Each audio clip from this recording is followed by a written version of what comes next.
Beware.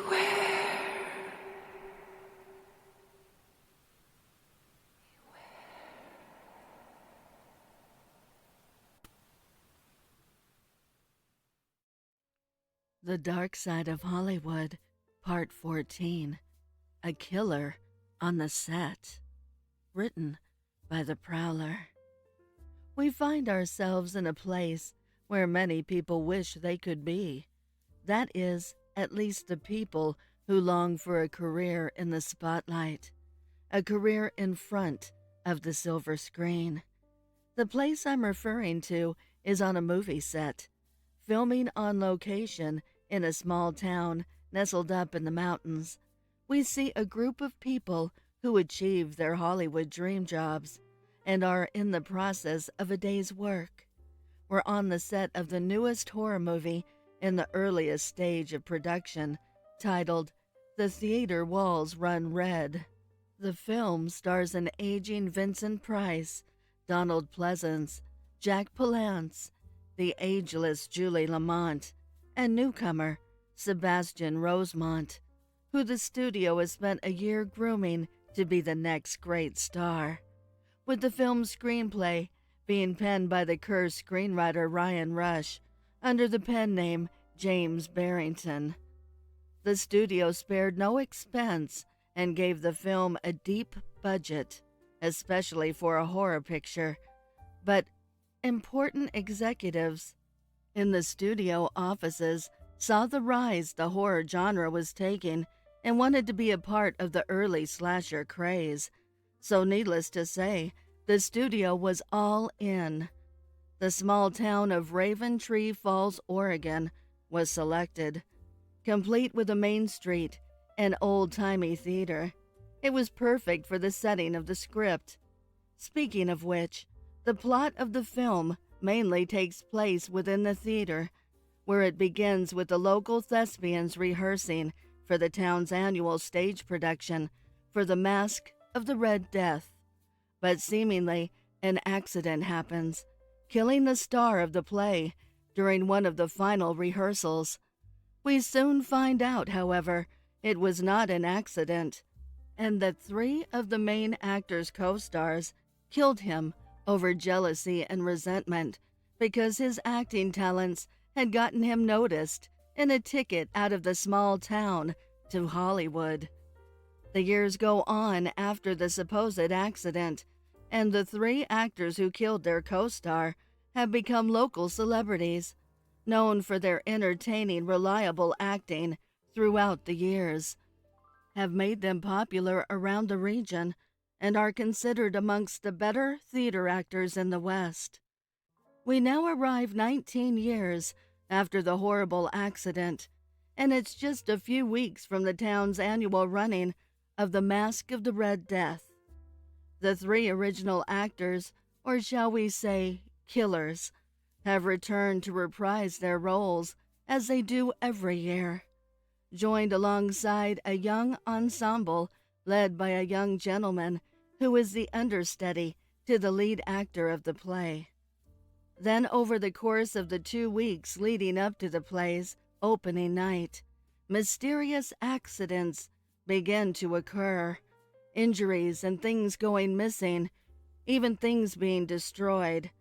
Then as it gets closer and closer to opening night, the cast begins to disappear, until we're at the last night of rehearsals, and all that is left are the original 3 and the young understudy. It is then revealed that the young understudy had a father who acted, and this was the 20th anniversary of his death, where he died in a tragic accident during the final rehearsal for a play he was starring in. The young understudy then revealed to the frightened 3 who his father was, and that he knew they killed him. He then ruthlessly kills the 3 aged actors, saving the star of the show for last. You were my father's understudy, and you killed him over jealousy. Now I'm your understudy, and I kill you over revenge. were then shown the next night, which is opening night. The excited townspeople, alongside local dignitaries, file into the theater and take their seats. They sit and wait patiently. Just then, the theater lights darken and a spotlight hits the stage as the curtain rises. When the curtain is completely lifted, the audience begins to shout in horror as the entire cast is revealed to them, posed on stage, completely butchered, torn from limb to limb. The screen then fades to black. The end. The role of the lead actor who dies in the beginning and who is the father of the young understudy, Killer, is being played by Jack Palance. His three murderous co-stars are legends Vincent Price, Donald Pleasance, and Julie Lamont. And finally, the young understudy, Killer, is played by the up-and-coming star, Sebastian Rosemont. The production was going as smooth as a Hollywood film could ask, minus a day or two, disrupted by the weather. The actors got along very well, and each respected the other's legendary status, and the younger cast looked on to the established stars with respectful admiration. The film was actually on schedule, despite the few days here and there missed because of Mother Nature. This can be attributed to the fact that the legendary actors on the set performed their scenes effortlessly and precisely, turning out to be a producer's and studio executive's dream. However, things came to a slowdown a few weeks into filming when mysterious accidents and strange occurrences began taking place. Sets destroyed and items going missing directly from the set, and even personal items from the stars' dressing rooms. The first big accident involved injuries to three of its most prominent stars, Jack Palance, Donald Pleasance, and Vincent Price. These injuries were not major, but it slowed things down a bit. The production did not come to a complete halt, however, and the remaining cast and crew wrapped up the scenes that did not involve the injured three. Before those remaining scenes were finished, however, and before the injured legends could return, more tragic events transpired, with the disappearances of a few extras and crew members behind the camera.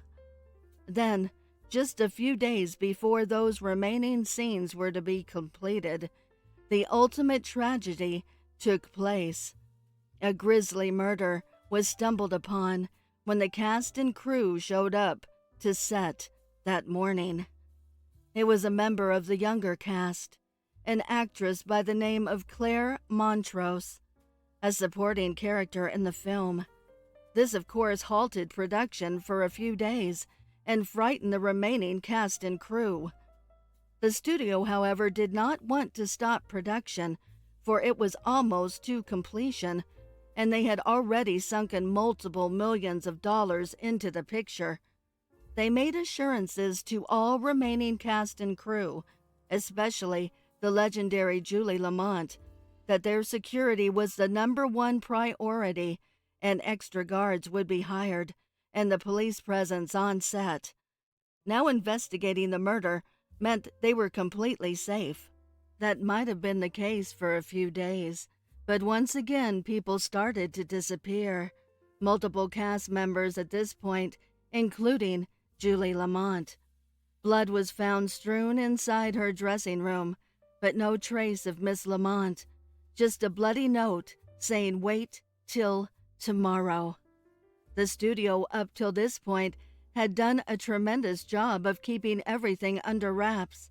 The accidents, the slowed production, the disappearances, even the murder. The press did not get a whiff of anything, but the studio execs realized they would have a hard time trying to cover up a star like Julie Lamont missing. The next morning came, and the director and producers, along with a security detail, made their way onto the set, which at this point was taking place at the town's old theater. As they entered the auditorium, multiple gasps could be heard echoing out throughout the cavernous room, ending with a blood-curdling scream from a young female production assistant. Up on the stage, lined up in a row, was the missing cast members, all sitting down and all decapitated, their heads neatly placed on their laps, including the legendary Julie Lamont. As the group looked on in horror, loud clapping could be heard from behind the curtain, up on stage. Then out walked Sebastian Rosemont, the rising star, covered in blood and holding an axe by his side. The young man was stark raving mad, cackling about his masterful performance, and that he was going to win awards for his work. He was quickly apprehended and whisked away to a mental institution. The studio covered everything up, the deaths, everything, including that of the legendary actress Julie Lamont, which the studio explained that she had died from a tragic illness, and because of such shocking events, decided to scrap the picture altogether, for the movie could not be made without her. As for Sebastian, no one knows why he did it. Some say the pressures from the studio and their expectations for him. All of their time and resources of trying to make him the next big star was just too much for him to handle, and he simply snapped. Others believe it was his extreme style of method acting that drove him to it. He just simply went too far and immersed himself completely into the character seeking his father's revenge. Whatever the case, such macabre delights like this can only be found when you search for them on the dark side of Hollywood. I would like to give a heartfelt thank you to the special friends of the channel for your overwhelming generosity. If you would like to support the channel, the link is below in the description.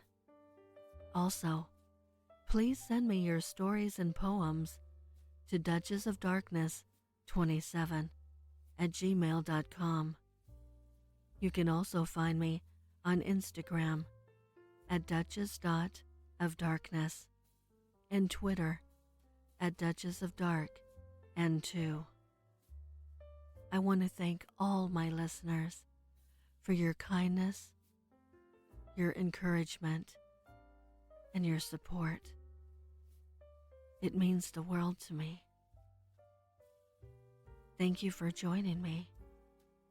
Until next time.